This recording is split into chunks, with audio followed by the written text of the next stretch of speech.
নমস্কার, আমার ইউটিউব চ্যানেলে সকলকে স্বাগত জানাই।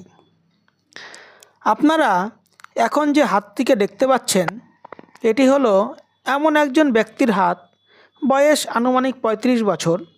ইনি লটারিতে ১ কোটি টাকা পুরস্কার পেয়েছে।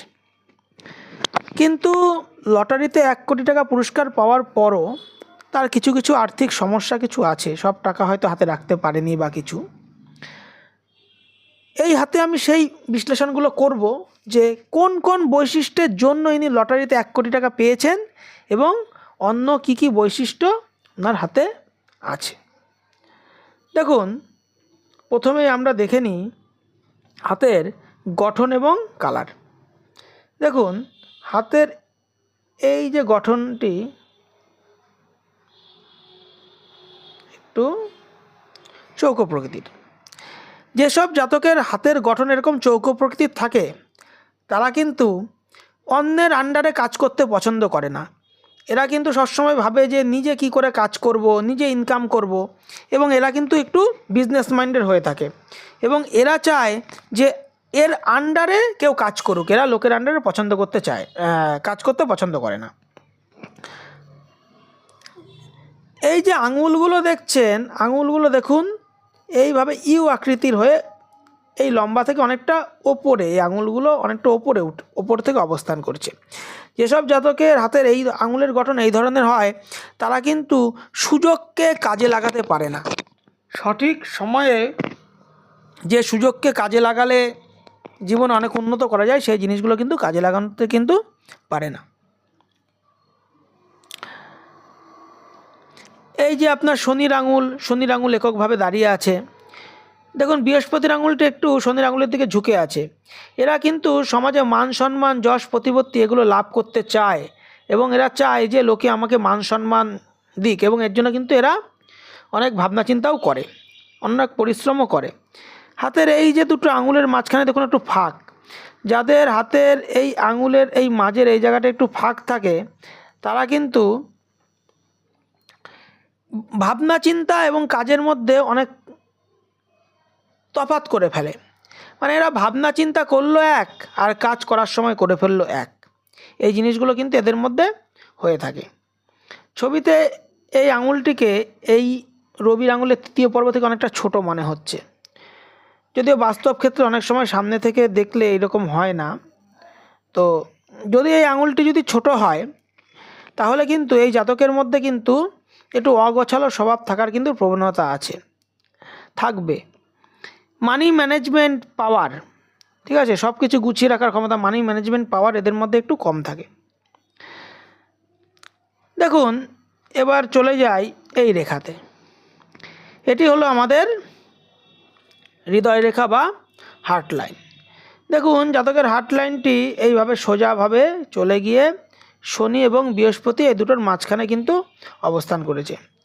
যেসব জাতকের এই হার্ট লাইন শনি এবং বৃহস্পতি এই দুটি ক্ষেত্রের মাঝখানে অবস্থান করে, তারা কিন্তু জীবনে অর্থ এবং ফ্যামিলি এই দুটোকে কিন্তু প্রাধান্য দিয়ে থাকে।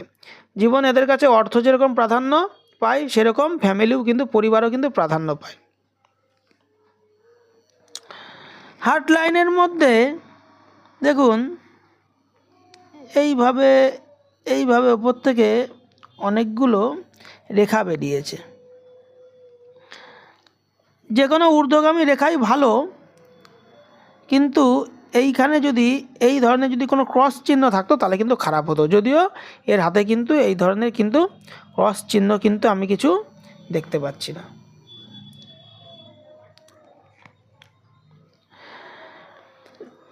ভাগ্যরেখাটি দেখুন, ভাগ্যরেখাটি এইভাবে এসে এই পর্যন্ত প্রবেশ করেছে। ভাগ্যরেখা যত ভালোই হোক, সেই ভাগ্যরেখা যদি এই আমাদের হৃদয় রেখাকে ক্রস করে ওপরের দিকে না ওঠে, তাহলে কিন্তু সেটিকে সঠিক ভাগ্যরেখা বলা যায় না, মানে ভাগ্য উদয় কিন্তু বলা যায় না। এই জাতকের ভাগ্যরেখা যদি এইখান থেকে এইভাবে এসে যদি এইরকম হয়ে যেত, যেটা শনির এখানে একটা রেখা আছে কিন্তু পুরোটা কিন্তু এখানে একটা বাধা ছাড়া, যদি এরকম যদি হয়ে যেত, তাহলে কিন্তু এর কিন্তু সরকারি চাকরিযোগ কিন্তু অবশ্যই থাকতো। এটা হলো চন্দ্রের ক্ষেত্র। চন্দ্রের ক্ষেত্র থেকে ভাগ্যরেখা ওঠার কারণে এই জাতকের কিন্তু জন্মস্থান থেকে বাইরে থাকার প্রবণতা কিন্তু বৃদ্ধি পাবে। এর যে ইনকাম সোর্স সেটা কিন্তু জন্মস্থান থেকে বাইরে থেকে কিন্তু ইনকামের জায়গাটা কিন্তু এর মধ্যে আছে এবং কর্মযোগটা কিন্তু ওখানেই বেটার। এই যে রেখাটি আছে এই রেখাটি হলো আমাদের শিরোরেখা বা মস্তিষ্ক রেখা। দেখুন মস্তিষ্ক রেখাটি মঙ্গলের এই জায়গা পর্যন্ত এসছে। এই জাতক কিন্তু আবেগপ্রবণ নয়, খুব বাস্তববাদী। এদের কাছে কিন্তু আবেগের কোনো জায়গা কিন্তু কিছু নেই। এদের কাছে কিন্তু আবেগ বলে কিছু নেই, এরা যা করবে সব বাস্তববাদী। দেখুন এই যে আমাদের আয়ুরেখার এই জায়গাটা দেখুন, এই জায়গাটা প্রচুর কাটা, এখান থেকে একটি আয়ুরেখা এইভাবে এসছে। জীবনের অনেকটা বছর প্রথম দিকে যে প্রায় 15 বছর বয়স পর্যন্ত অতি কষ্টে অতিবাহিত করেছে। জীবনের 15 বছর বয়স অতি কষ্টে জাতক অতিবাহিত করেছে, ঠিক আছে, জাতক অতি কষ্টে অতিবাহিত করেছে। তারপরে দেখুন এখান থেকে এইভাবে রেখা উঠেছে। দেখুন আয়ু রেখা থেকে কিছু কিছু ঊর্ধ্বগামী রেখা এইভাবে জাতকের উপরের দিকে গেছে। যে বয়সে ঊর্ধ্বগামী রেখাগুলো ওপর দিকে ওঠে সেই বয়সে কিন্তু জাতক মান সম্মান যশ প্রতিপত্তি বা অর্থ প্রাপ্তি এগুলো কিন্তু করে। দেখুন আমি যদি এই জাতকের যদি এই জায়গাটিকে যদি আমি যদি বিশ্লেষণ করি, দেখুন এই পর্যন্ত প্রায় জাতকের 15 বছর, 20 বছর, 25 বছর, 28 বছর। দেখুন 28 বছর বয়স নাগাদ কিন্তু জাতকের জীবনে কিন্তু একটা উন্নতির জায়গা আছে। তারপরে 35-36 বছর বয়স নাগাদ কিন্তু জাতকের একটা উন্নতির কিন্তু একটা জায়গা আছে। এই বয়সগুলোতে কিন্তু জাতকের উন্নতি আছে। তার সঙ্গে দেখুন এই যে জাতকের রেখার সঙ্গে এই একটি রেখা এইভাবে ওপর দিকে উঠে গেছে। এটিকে আমরা পুরো অ্যাঞ্জেল রেখা বলি না, কিন্তু আবার অ্যাঞ্জেল রেখা অনেক ক্ষেত্রে বলাও যায়। অ্যাঞ্জেল রেখা সাধারণত এই রেখার সঙ্গে সমান্তরালে থাকে। এই ওপর দিকে যে রেখাটি উঠেছে এটি কিন্তু ভাগ্যের উদয়কে নির্দেশ করে। এই সময় কিন্তু জাতকের ভাগ্য উদয় কিন্তু হয়ে থাকবে। এবার বলে থাকি যে জাতকের লটারি প্রাপ্তিযোগটা কোন ক্ষেত্রে ঘটে। দেখুন এইখান থেকেও একটি রেখা উঠেছে, ঠিক আছে, এই রেখাটি ভাগ্য উদয়কে বোঝায়। এই যে দেখুন যে আমাদের আয়ুরেখা, এখান থেকে আবার একটি আয়ুরেখা উঠেছে। হ্যাঁ, এই জাতকের যদি আমি একটু জুম করে দেখাই, দেখুন আয়ুরেখার এই স্থানটিতে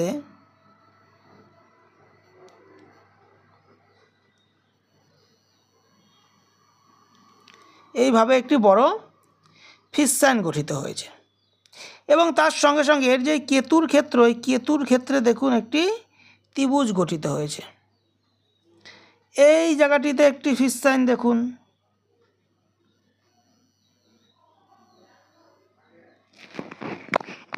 হাতের এই কেতু পর্বতের মধ্যে একাধিক ফিস যদি এই কেতু পর্বতের মধ্যে যদি একাধিক ফিস থাকে তাহলে কিন্তু জাতকের কিন্তু আকস্মিক কিন্তু ধনপ্রাপ্তি হয়ে থাকে। তার সঙ্গে সঙ্গে দেখুন এই জাতকের বাইরে এখানে চন্দ্র, এই যে চন্দ্রটা একটু সেপারেট হয়ে গেছে। যাদের এই চন্দ্র সেপারেট হয় তারা কিন্তু নিজের একটু ইগো নিয়ে চলে, এদের মধ্যে কিন্তু একটু অহংকার চলে আসে এবং এর বাইরে থেকে কিন্তু অর্থপ্রাপ্তির জায়গা হয়। যাই হোক, দেখুন এই জাতক লটারিতে প্রচুর অর্থ উপার্জন করলেও, মানে লটারিতে 1 কোটি টাকা পেলেও এর কিন্তু আর্থিক সচ্ছলতা কিন্তু খুব বেশি থাকার কথা নয়। দেখুন আর্থিক সচ্ছলতা থাকতে গেলে আমাদের দেখতে হবে মানি ট্রায়াঙ্গেল। মানি ট্রায়াঙ্গেল কি? আমাদের এই ভাগ্যরেখা, এই মস্তিষ্ক রেখার সঙ্গে যদি এইভাবে যদি কোনো যদি রেখা গিয়ে এই যে ট্রায়াঙ্গেল গঠন করে বা ত্রিভুজ গঠন করে তাহলে আমরা তাকে বলি মানি ট্রায়াঙ্গেল। দেখুন এই জাতকের কিন্তু এইভাবে কোনো মানি ট্রায়াঙ্গেল কিন্তু নেই। দেখুন এখান থেকে একটা রেখা উঠেছে এবং ভগ্ন, যার ফলে কি এর হাতে কিন্তু অর্থর যে জায়গাটা সেই জায়গাটা কিন্তু একটু সমস্যার মধ্যে যাবে। সঞ্চিত অর্থ কিন্তু এর হাতে কিন্তু একটু রাখা মুশকিল। তার সঙ্গে সঙ্গে দেখুন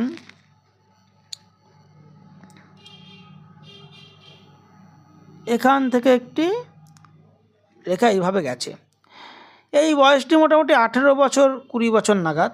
এই 18 বছর 20 বছর নাগাদ কিন্তু ওনার কোনো ছোট্ট শরীর খারাপ বা কোনো টাকা পয়সা হাত থেকে চলে যাওয়া এই জায়গাগুলো কিন্তু থাকতে পারে। দেখুন কয়েকটি আড়ি রেখা আছে, এই আড়ি রেখাগুলো কিন্তু অর্থক্ষতি, শরীর খারাপ, অ্যাক্সিডেন্ট এইসব যোগগুলোকে কিন্তু নির্দেশ করে। শরীর স্বাস্থ্যর জায়গাটা কিন্তু তার ভালোই আছে, দেখুন শরীর স্বাস্থ্যর জায়গা নিয়ে কোনো ব্যাপার কিছু নেই। কিন্তু আমি আপনাদের দেখালাম যে এর হাতের এই দেখুন ফিস সাইন, এখানে ফিস সাইন, এখানে ত্রিভুজ চিহ্ন, এইসব জায়গার জন্য এনার লটারিতে অর্থপ্রাপ্তি হয়েছে ঠিকই, কিন্তু এখানে সঠিক মানি ট্রায়াঙ্গেল না থাকার জন্য এনার কিন্তু হাতে সঞ্চিত অর্থ কিন্তু থাকবে না, আয়ের থেকে ব্যয় প্রচুর পরিমাণে হয়ে যাবে।